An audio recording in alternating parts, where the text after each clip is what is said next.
Hi guys, today I'm going to go through the AQA density required practical for combined science GCSE and physics GCSE.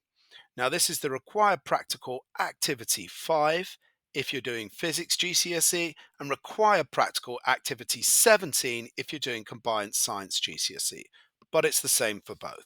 So let's get to the marks. Okay guys, first of all we are going to find the density of a regular object.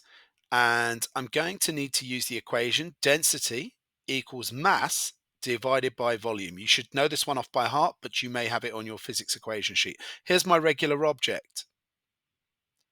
First of all, after I've zeroed my scale or balance, I can measure the mass of the object. And here the mass is in grams and it is 22 grams. Not a high precision scale as it only goes to whole numbers, no decimals there. Okay, next we're going to look at the volume. So how do we measure the volume of a regular object?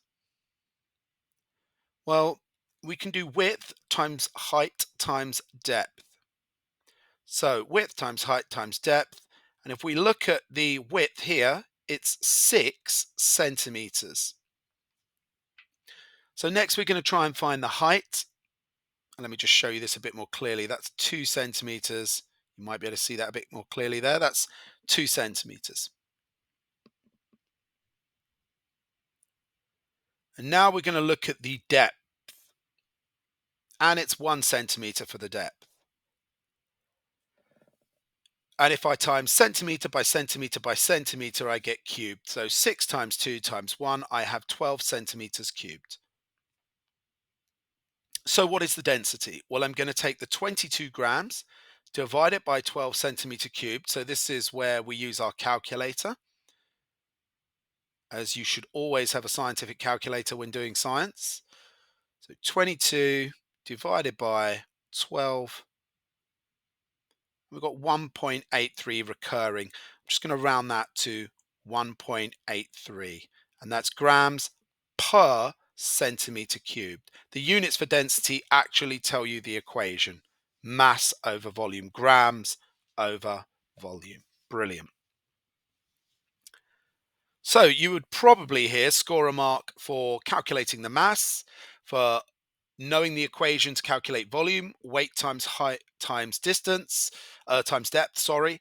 Then you would get a mark for applying the equation for density equals mass over volume, and then for your correct answer with the correct units.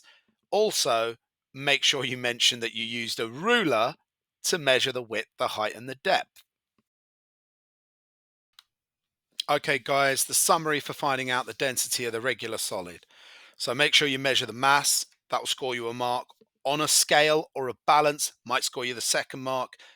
Explain how you worked out the volume, width, height, and depth. Another mark. Calculate the volume. Another mark. Calculate the density using the equation D equals M divided by V. And then say to repeat, check for anomalies, and calculate the mean. Okay, here we're going to look at how to calculate the volume of an irregular object. So again, we need our equation, which depending on the year you're taking the exam, might be on the equation sheet. And that is density equals mass divided by volume. So use a scale to find the mass. So switch it on, zero that scale. Sometimes that's an extra mark on the mark scheme. Measure the mass, and our irregular object is 9 grams. Now here comes the tricky part. We need to find the volume of this object, and as you can see, it's not very evenly shaped.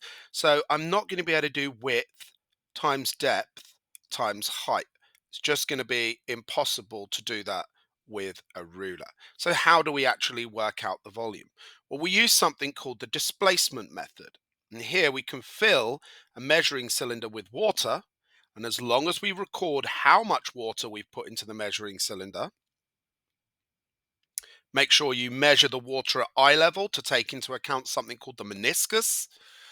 And then you drop in your irregular object, and guess what? The water is going to rise. Now, by how much it rises this is the volume of the object. And this has risen by 1.5 centimeter cubed. So here is another method. Let's say the measuring cylinder, the object cannot fit in the measuring cylinder. Well, what can I do? Well, I can take this wider piece of equipment called a eureka can, which has a spout. And there's a little hole at the spout, and your job is to fill the water to just below the hole. Now, I can then position the eureka can where it is over the top of the measuring cylinder with the spout going down into the measuring cylinder. Drop in my irregular object, and the water will drip out of the spout into the measuring cylinder, and I can read the measuring cylinder and see exactly how much the water level has risen. So again, this is just a way with slightly larger objects. And if I do that, I find that it's 1.5 centimeters that way as well. So you can use the measuring cylinder or Eureka can. 9 divided by 1.5 on the calculator, and that gives us 6 grams per centimeter cubed. And that's the density of the irregular object. Okay, here's the summary for finding out the density of an irregular solid. We need to measure the mass on the balance or scale, find the volume using a measuring cylinder or Eureka can. The amount of water displaced is equal to the volume of the irregular object. Use the density equation, density equals mass divided by volume, and then repeat, check for anomalies, and calculate the mean.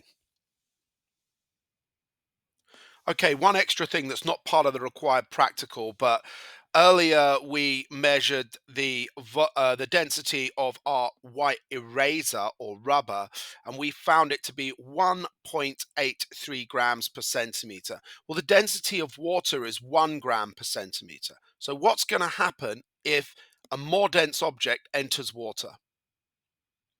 Okay, that's gone in vertically, which makes it a little bit more difficult to see, but you can see. Let's put it in horizontally, and it sinks. So essentially, if your density is greater than water, you sink. All right, guys, thanks so much. Click, subscribe, all of that jazz. Let's get to the marks.